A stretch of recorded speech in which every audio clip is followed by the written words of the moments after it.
Catherine Moore had never considered herself special.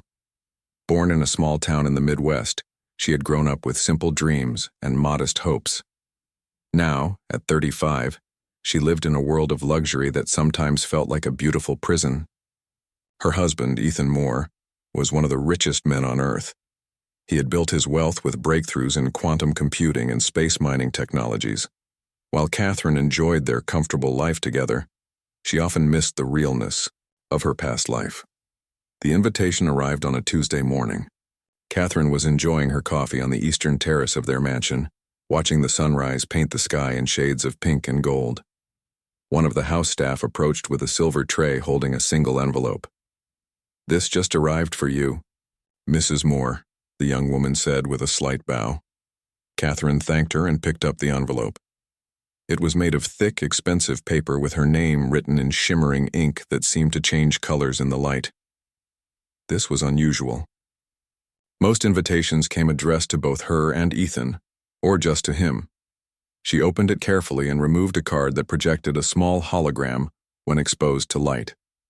The image showed the Grand Orbital Station where the Interstellar Alliance held their yearly events. The Alliance was the governing body that managed relations between Earth and the 7 alien civilizations humans had encountered since achieving faster-than-light travel 30 years ago. Catherine read the message twice, certain there must be some mistake. The Interstellar Alliance was hosting their annual gala, bringing together the most powerful humans and alien representatives from across known space. These events were always huge affairs where the elite showed off their wealth and power. Catherine typically attended as Ethan's quiet companion, smiling politely as he networked with business partners and government officials. This invitation, however, was different. Catherine was specifically requested as a performer for the evening. She had never mentioned to anyone in Ethan's circles that before meeting him, she had studied singing in college. It had been years since she had sung for anyone other than herself, during quiet moments alone in their mansion when Ethan was away on business trips to the orbital stations. Catherine placed the invitation on the table and took a deep breath. The morning air suddenly felt cooler against her skin. She wrapped her cardigan tighter around her shoulders and tried to make sense of it. How could anyone know about her singing? Why would they want her to perform at such an important event? Ethan joined her an hour later, dressed in his usual perfectly tailored suit. His dark hair was neatly combed, and his clean-shaven face showed no signs of the late night he had spent reviewing reports from his Mars mining operation. "Good morning," he said, kissing her cheek before sitting down. A server immediately appeared, with his usual breakfast, protein shake, black coffee, and the latest market projections displayed on a tablet. "I received a strange invitation today," Catherine said, sliding the holographic card across the table. Ethan barely looked up from reviewing the numbers on his tablet. "Oh? It's for the Alliance Gala, but they're asking me to sing." This caught his attention. He raised an eyebrow and picked up the invitation. "Interesting. It must be a mistake," she said, stirring her coffee even though she hadn't added anything to it. Ethan studied the invitation more closely, his eyes calculating as always. "No mistake. Ambassador Zorlath specifically requested you. Apparently, he heard you singing in the garden during last summer's diplomatic reception. He says you have—" what did he call it? "The voice that bridges worlds." Catherine remembered that day. She had slipped away from the crowds, finding peace in the quiet of their Japanese garden. She hadn't realized anyone had heard her soft singing of an old folk song her grandmother had taught her. "I couldn't possibly," she protested. "I haven't performed in 15 years. Ethan finally looked up at her, his eyes sharp with interest now. "This could be important for our Centauri mining contracts. The Zorlathians are key stakeholders. I think you should do it." As always, business came first. Catherine felt a familiar sting of disappointment but nodded her agreement. She had long ago accepted that Ethan's company would always be his first love. "I'll need to practice," she said quietly. "Of course. I'll have a studio set up for you here at the house. We can hire the best vocal coach on the planet." Ethan was already making notes on his tablet, treating this new development like any other business opportunity to be managed and optimized. Catherine stood and walked to the edge of the terrace. From this height, she could see for miles the perfect lawns of their estate, the private lake beyond, and in the distance the gleaming towers of the city. It was a view that reminded her daily of Ethan's success and power. Yet despite all this visible wealth, she had never felt more unseen. "The gala is in 3 weeks," Ethan continued, not noticing her silence. "That should be enough time to prepare something suitable. Nothing too complex. Something elegant that won't disrupt the event." Catherine turned back to face him. "What if they're expecting something more? The ambassador mentioned a voice that bridges worlds. That sounds like they want something meaningful." Ethan waved a hand dismissively. "It's just alien poetry, Catherine. They're always using flowery language. Just pick something tasteful and simple. Maybe that classical piece you used to hum when we first met." He was already moving on, scrolling through messages on his tablet. The matter was settled in his mind. A small business problem solved. Catherine looked back at the view. But now, she was seeing beyond it. For the first time in years, she felt a spark of something like purpose. Perhaps this performance wasn't just another of Ethan's business opportunities. Perhaps it was hers. "I'll start today," she said, more to herself than to Ethan. He nodded without looking up. "Good. I'll have my assistant arrange everything." Little did either of them know that this performance would change everything, not just for them, but potentially for humanity's place among the stars. Catherine Moore, who had spent years living in the shadow of her husband's greatness, was about to discover her own. As she left the terrace, Catherine began to hum softly. The melody was not the classical piece Ethan had suggested, but the old folk song her grandmother had taught her, a song about finding your true voice after years of silence. The notes seemed to hang in the air behind her, like promises waiting to be kept. Catherine had 3 weeks to prepare for her performance at the Interstellar Alliance Gala. 3 weeks to find a voice she had hidden away for 15 years. 3 weeks that would change everything. The morning after receiving the invitation, a sleek black car arrived at the Moore estate. From it stepped Melody Winters, a woman with silver hair cut in a sharp bob and eyes that seemed to see straight through people.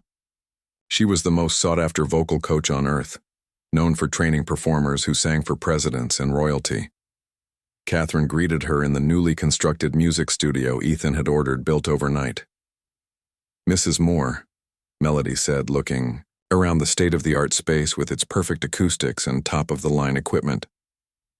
"Your husband spares no expense, I see." "Please, call me Catherine," she replied, feeling suddenly shy. "And yes, Ethan is thorough." Melody nodded and placed her bag on a nearby chair. "Well then, Catherine, shall we see what we're working with? Sing something for me. Anything you like." Catherine hesitated. It had been so long since she had sung for anyone else. "I'm not sure where to start." "Start with something that matters to you," Melody said simply. "A song that means something." Catherine closed her eyes and began to sing a lullaby her grandmother had taught her. It was a simple song about stars guiding travelers home. As the last note faded, she opened her eyes to find Melody watching her with an odd expression. "Is it that bad?" Catherine asked with a nervous laugh. "Not at all," Melody said slowly. "Your technique is rusty, but there's something in your voice." She paused, searching for the right words. "Something I've never quite heard before. A resonance that feels otherworldly." Over the next days, Catherine threw herself into practice. At first, she worked only while Ethan was away, still feeling self-conscious about her rediscovered passion. But soon the music filled the mansion at all hours. The staff would pause in their duties, listening as her voice grew stronger and more confident each day. Ethan noticed the change in his wife, a new brightness in her eyes, a spring in her step that had been missing for years. Still, he primarily viewed the upcoming performance as a business opportunity. More Quantum Enterprises was close to securing exclusive rights to mine rare elements on Proxima Centauri b, and the Zorlathians' support was crucial. "How is the preparation going?" he asked one evening as they ate dinner on the terrace, the city lights spread out below them. Melody says you're making excellent progress. Catherine nodded, surprised he had checked in with her coach. It's going well, better than I expected, actually. Good, Ethan said, his attention already drifting to his tablet where market reports scrolled endlessly. Just make sure you choose something appropriate, something elegant but not too emotional. Remember who'll be in the audience. Catherine studied her husband's face, the familiar profile she had watched change over 15 years from a hungry young entrepreneur to a polished business titan. She wondered when they had stopped really talking to each other. I've already chosen my piece, she said quietly. It's an old earth ballad about finding your voice after years of silence. Ethan looked up, frowning slightly. That sounds rather personal? Wouldn't something more universal be better? The Zorlathians appreciate mathematical precision in music. Perhaps a classical piece? Catherine felt a flash of disappointment, but pushed it aside with practiced ease. I'll think about it, she said, though in her heart, she had already made her choice. A week before the gala, a strange visitor arrived at their estate. Catherine was practicing in the studio when one of the staff knocked at the door. Mrs. Moore, there's a Dr. Olivia Bennett here to see you. She says it's important. Catherine had never heard the name before. She found a woman waiting in the small receiving room, dressed in a simple gray suit that seemed at odds with the colorful tattoos visible on her wrists and neck. Dr. Bennett, Catherine greeted her. How can I help you? The woman stood, extending her hand. Mrs. Moore, thank you for seeing me. I'm from the Interstellar Cultural Exchange. Specifically, I study xenomusicology, the music of other species. Catherine gestured for her to sit. An interesting field, but I'm not sure what it has to do with me. Dr. Bennett leaned forward, her expression serious. I understand you'll be performing for the Interstellar Alliance Gala next week, at the specific request of Ambassador Zorlath. Yes, though I'm still not sure why he asked for me. That's why I'm here, Dr. Bennett said. Mrs. Moore, I believe there's something you should know about Zorlathian hearing. For the next hour, Dr. Bennett explained that the aliens perceived sound differently than humans. Their auditory systems detected not just frequencies but emotional resonances in what they called soul harmonics, patterns in the voice that revealed deeper truths about the singer. When a Zorlathian says you have the voice that bridges worlds, it's not just a poetic compliment, Dr. Bennett explained. They believe certain rare individuals can access ancient frequency patterns that transcend species barriers. It's considered almost sacred to them. Catherine stared at the woman. But I'm just an ordinary person who enjoys singing. Dr. Bennett smiled knowingly. Perhaps. Or perhaps there's more to your voice than even you understand. The Zorlathians don't make such claims lightly. They spent centuries studying sound before they ever left their homeworld. What are you saying exactly? Catherine asked, feeling increasingly uncertain about the upcoming performance. I'm saying be prepared for how they might react, Dr. Bennett replied. Your singing may have effects you don't anticipate. The Zorlathians believe these harmonic patterns can create deep emotional connections across species barriers. Should I be worried? Dr. Bennett shook her head. Not worried, no, but aware. The gala isn't just a social event, it's an important, diplomatic gathering. The reactions to your performance could have wider implications. After Dr. Bennett left, Catherine sat alone in the garden, trying to process everything she had learned. Could there really be something special about her voice? Or was this all some strange misunderstanding? She began to hum the ballad she had chosen, feeling the notes resonate in her chest. Whatever the truth was, in 1 week, she would stand before representatives of 7 different alien civilizations and sing. The thought was terrifying and thrilling all at once. Inside the house, Ethan was on a video call with his executive team, discussing the final details of the Centauri mining proposal. He glanced out the window and saw Catherine sitting alone in the garden, singing softly to herself.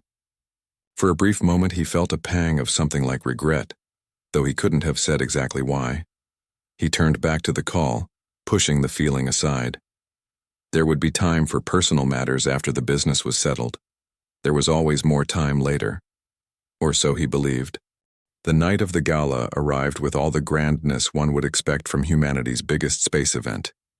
The grand orbital station hung in Earth's orbit, its crystal dome offering wide views of the planet below and the star-filled space beyond. The station rotated slowly, creating a gentle feeling of gravity that was just enough to keep drinks from floating, but light enough to remind guests they were no longer bound by Earth's pull. Catherine and Ethan arrived in their private shuttle, joining the line of Earth's richest people and alien visitors. Her long gown shimmered with colors that looked like a distant galaxy, drawing admiring glances from humans and aliens alike. Catherine barely noticed. Her mind was focused only on the performance ahead. "Remember what we talked about," Ethan whispered as they walked in. "Keep it simple, elegant, controlled." Catherine nodded, though her heart had other plans. For 3 weeks she had worked with Melody Winters, rediscovering her voice and the joy it brought her. The song she had chosen was not what Ethan would have picked. It was an old Earth ballad about a woman finding her strength after years of silence. It spoke to her in ways she couldn't fully explain. The first half of the evening went as these events always did. Long speeches about working. Together between worlds, business talks pretending to be friendly chats and fancy displays of wealth and technology.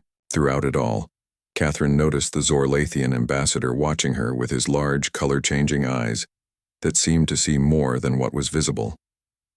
Ambassador Zorlath was nearly 7 feet tall with skin that shifted colors based on his emotions. Right now it was a calm blue with flecks of gold that appeared when he was interested in something.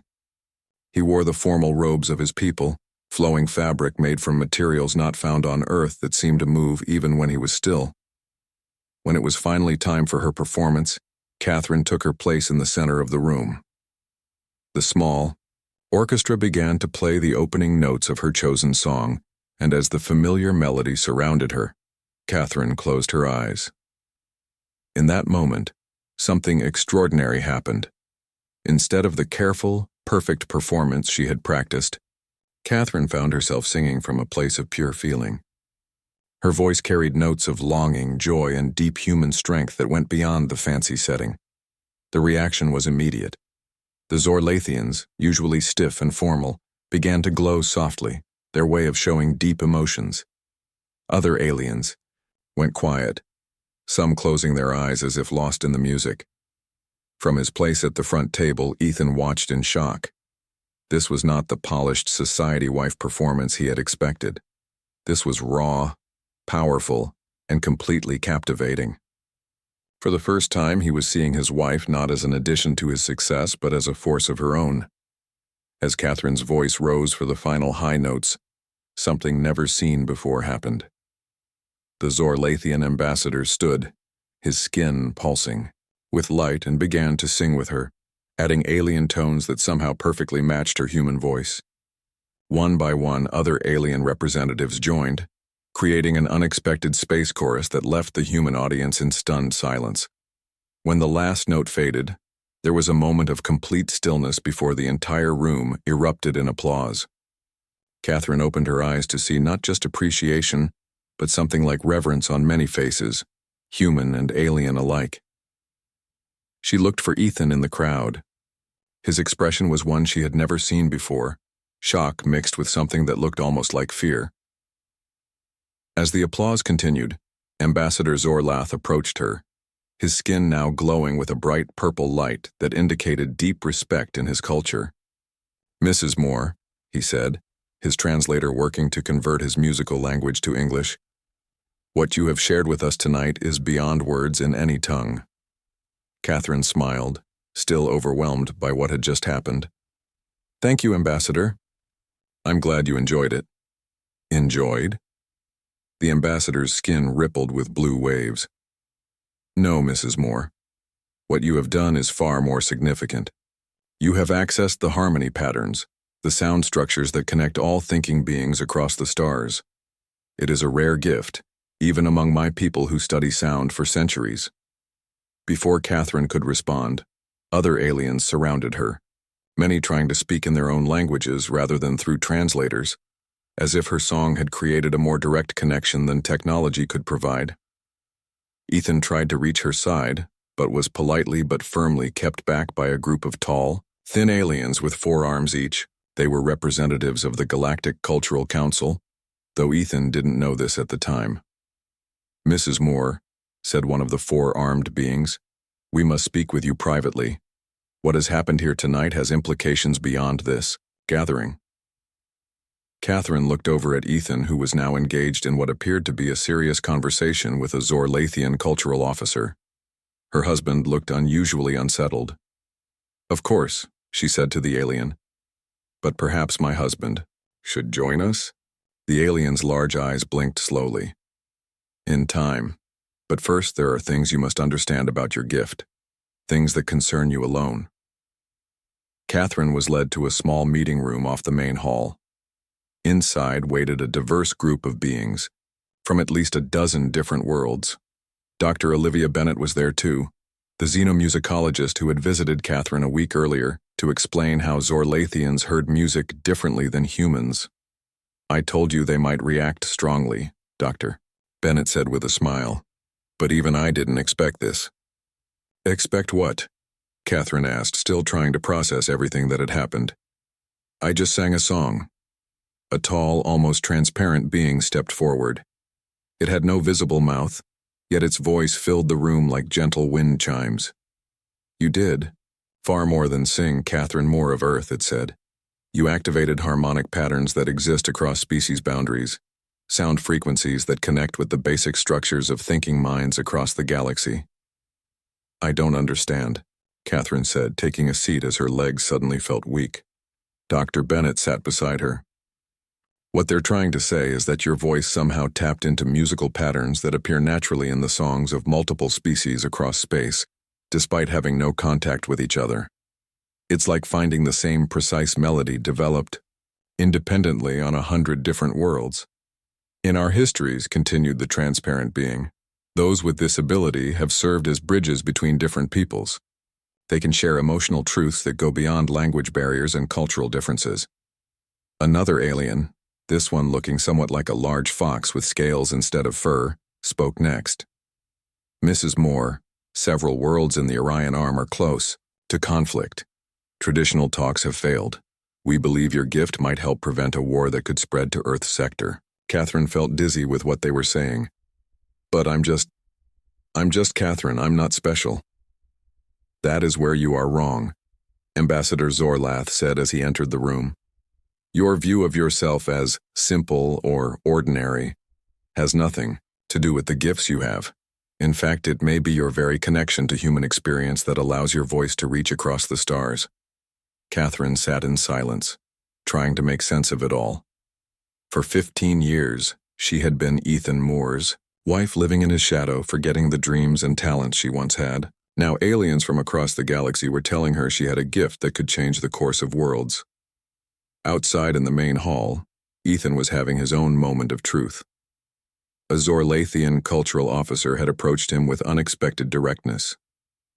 "Your mate's gift is rare beyond measure," the alien said. "It will change her path among the stars." "She's my wife, not just my mate," Ethan replied sharply. "And her path is with me, with our life here." The Zorlathian's many-faceted eyes seemed to look through him. "Tell me, Ethan Moore, do you love this woman enough to let her become what she truly is?" The question hit him like a physical blow.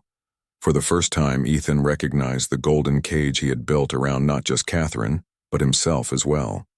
Catherine sat in the private meeting room for over 2 hours as alien representatives explained more about what they called her gift. The Galactic Cultural Council members spoke of sound patterns that existed throughout the universe, harmonic frequencies that somehow connected all thinking beings regardless of their biology or origins. "Think of it as a universal language that goes deeper than words," Dr. Bennett explained. "These harmonic patterns appear naturally in the music of hundreds of different species who never had contact with each other. It's like finding the exact same melody developed independently on worlds light years apart." Catherine struggled to understand. "But why me? I'm not a professional singer. I haven't even performed in 15 years. A small, round alien with skin like polished copper spoke up, its voice translated through a device on its chest. That may be precisely why your gift is so powerful. You sing from pure emotion, without the technical training that might block the natural harmonic patterns. Your voice comes from your heart, not from learned techniques. Ambassador Zorlath nodded, his skin shifting to a thoughtful shade of blue-green. Among my people, we study sound for centuries, yet few achieve what you did tonight without effort. What exactly did I do? Catherine asked. The translucent being who had spoken earlier moved closer, its form shifting like fog. You created a bridge. Did you not notice how many different species joined your song? They were not simply appreciating your music. They were connected to it, to you, and through you, to each other. Dr. Bennett leaned forward. Catherine, the Orion Arm conflict involves 3 species who have deep biological differences in how they communicate. Traditional diplomacy has failed because they literally cannot understand each other's perspectives. The Council believes your voice might be able to create a connection that translators and diplomats haven't achieved. Catherine looked around, at the alien faces watching her with hope and expectation. For years, she had been just Ethan Moore's wife, a beautiful accessory to his success. Now, beings from across the galaxy were suggesting she had a power that could prevent wars and bridge gaps between entire civilizations. I need to speak with my husband, she said finally. Meanwhile, Ethan had been waiting in growing frustration. After his unsettling conversation with the Zorlathian cultural officer, he had tried repeatedly to join Catherine in the private meeting room, but was politely refused entry. This was not how things were supposed to go. The gala had been a business opportunity, a chance to secure the Centauri mining contracts. Catherine's performance was meant to please the Zorlathians, not turn her into the center of some interstellar incident. When the doors finally opened and Catherine emerged, Ethan rushed to her side. What's going on? They wouldn't let me in. Catherine looked different somehow. There was a new confidence in the way she stood, a light in her eyes he hadn't seen in years. We need to talk, Ethan. Not here. They made their way to a quiet viewing deck on the station's outer ring. Earth hung below them, a blue marble wrapped in swirls of white clouds.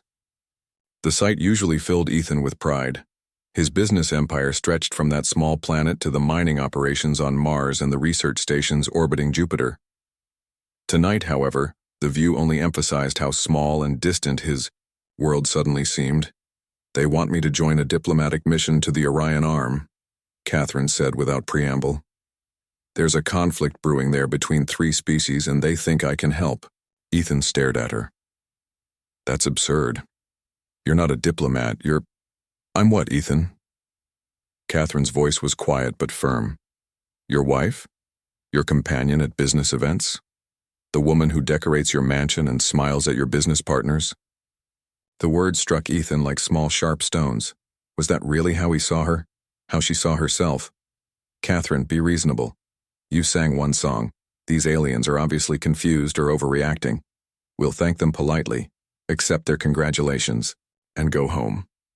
The performance was lovely, and it's clearly impressed the Zorlathians, which was the goal.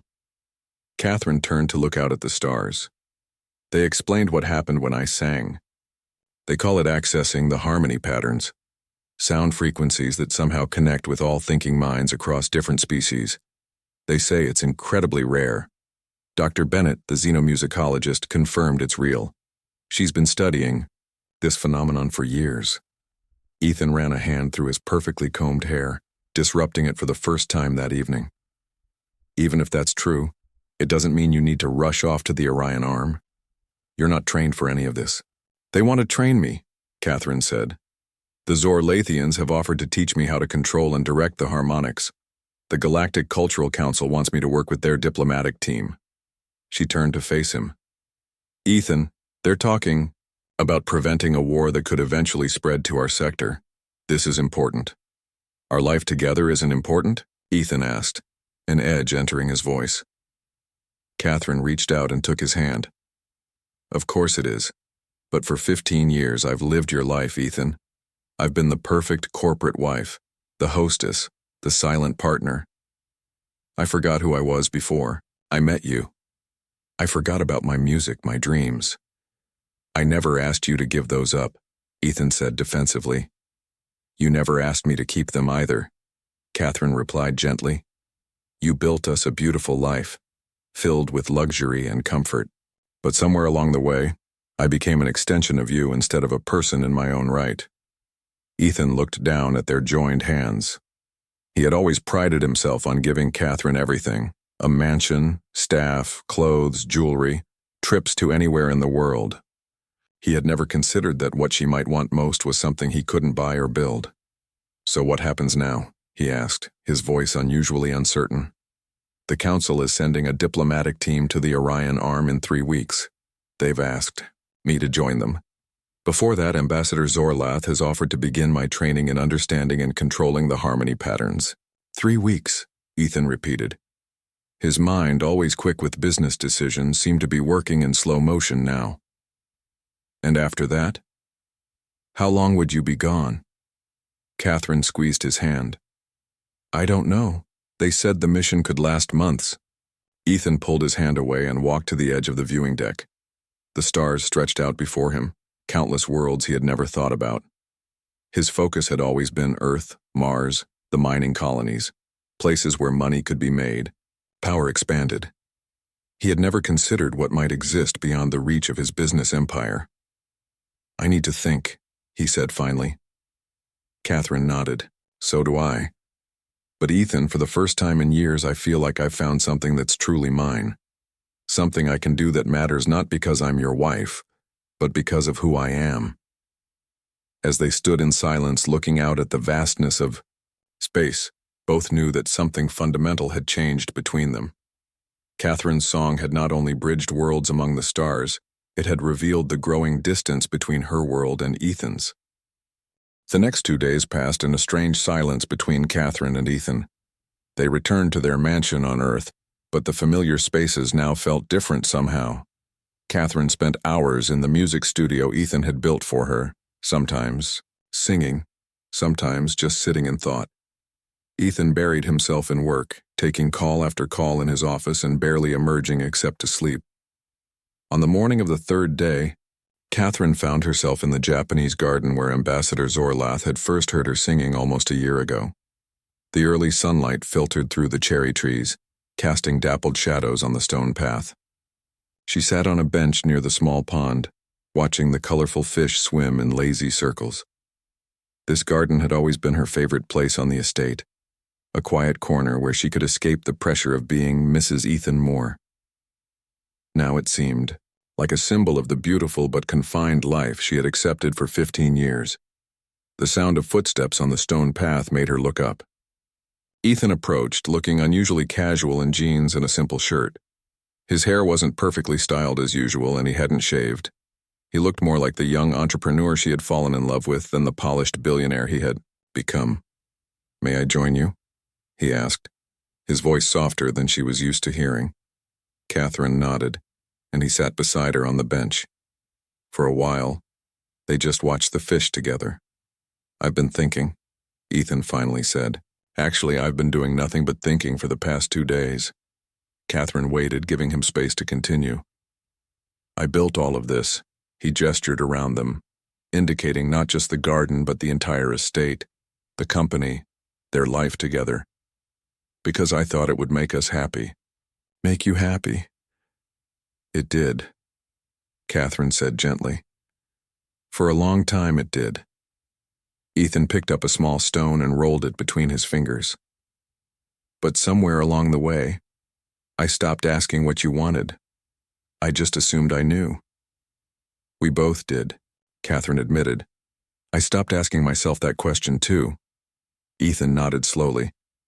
"The Zorlathian cultural officer asked me something at the gala. He asked if I loved you enough to let you become what you truly are." He looked up at her, his eyes troubled. "I've been wrestling with that question ever since." Catherine felt her heart beat faster. "And?" "I think I've been afraid," Ethan said. The admission clearly difficult for him. "Not just of losing you, but of changing what we have. I built my company from nothing. I controlled every detail, planned every step. Our life together has been the same, carefully planned, perfectly controlled. And I let you do it, Catherine said, because it was easier than figuring out who I was supposed to be. A fish jumped in the pond, creating ripples that spread in perfect circles across the water. The council representatives contacted me yesterday, Ethan said. They asked for my support in your training. They explained more about what they believe you can do, how important it could be. Catherine watched, his face carefully. What did you tell them? I told them I needed to speak with my wife first. He turned to look directly at her. But I think I already know what you want to do. I want to try, Ethan, she said simply. I want to see if what they believe about me is true. I want to know if my voice really can help bring peace. Ethan nodded, as if her answer confirmed what he had already accepted. The Centauri mining contracts seem rather small compared to preventing an interstellar war. Catherine smiled slightly. Always the businessman, measuring the value of things. That's part of the problem, isn't it? Ethan said ruefully, I've spent so long seeing everything as assets and opportunities that I started seeing you that way too. Not as a person with your own dreams and gifts, but as an extension of my success. And I let you, Catherine repeated. I forgot how to be anything else. They sat in silence for another long moment. A light breeze stirred the cherry blossoms, sending a few pink petals drifting down around them. I have a proposal, Ethan said finally. A business proposal, of sorts. Catherine raised an eyebrow, waiting. The diplomatic mission leaves in 19 days. That gives us almost 3 weeks. He took her hand. What if we use that time not just for your training with the Zorlathians, but for us to rediscover each other? No business calls, no social events, no schedules or plans, just you and me, talking and listening like we used to when we first met. Catherine felt tears forming in her eyes. You would do that? Put everything on hold? The company can run without me. For 3 weeks, I built a good team. Ethan squeezed her hand. I'm not asking you to stay, Catherine. I'm asking for a chance to know who you are now before you go. And maybe for you to know who I am too, beneath all the business suits and board meetings. And after the 3 weeks? Catherine asked softly. Ethan took a deep breath. After 3 weeks, if you still want to go on the mission, I won't stand in your way. In fact, he hesitated, then continued. I'd like to come with you. Catherine's eyes widened in surprise. What? Not as your husband, necessarily, or at least not just as your husband. The council mentioned they could use someone with business negotiation experience. Apparently, one of the species in conflict is very commerce-oriented. You would leave Earth? Your company? Ethan smiled, a genuine smile that reached his eyes in a way she hadn't seen in years. More Quantum Enterprises has operations across the solar system. Why not beyond it? Besides, his voice grew more serious. What good is building all this? If I lose what matters most? Catherine felt something warm unfurl in her chest, a hope she had almost forgotten. You really mean it, don't you? I do, Ethan said simply. I can't promise I'll change overnight. I'll probably still try to schedule everything and solve problems before they exist. But I want to try. I want to be the kind of man who deserves a woman whose voice can bridge worlds. Catherine leaned forward and kissed him gently. When she pulled back, she saw something in his eyes she hadn't seen in years. Not calculation or assessment, but wonder. 19 days, she said. Let's see who we are by the end of them. Ethan nodded, and they turned to watch the fish together, their hands still joined. Above them, the cherry blossoms continued to fall, pink against the blue sky. Beyond that sky waited the stars, and worlds Catherine had never imagined she might help. Whatever happened after these 19 days, whatever choice they made together or apart, something had already changed. Catherine Moore, who had lived 15 years as an extension of her husband's success, had found her own voice. And Ethan Moore, who had built an empire reaching to Mars and beyond, was discovering that the most valuable thing in his life was something he had never truly seen until now. As if sensing her thoughts, Ethan looked at her with new eyes. Sing for me, he asked softly.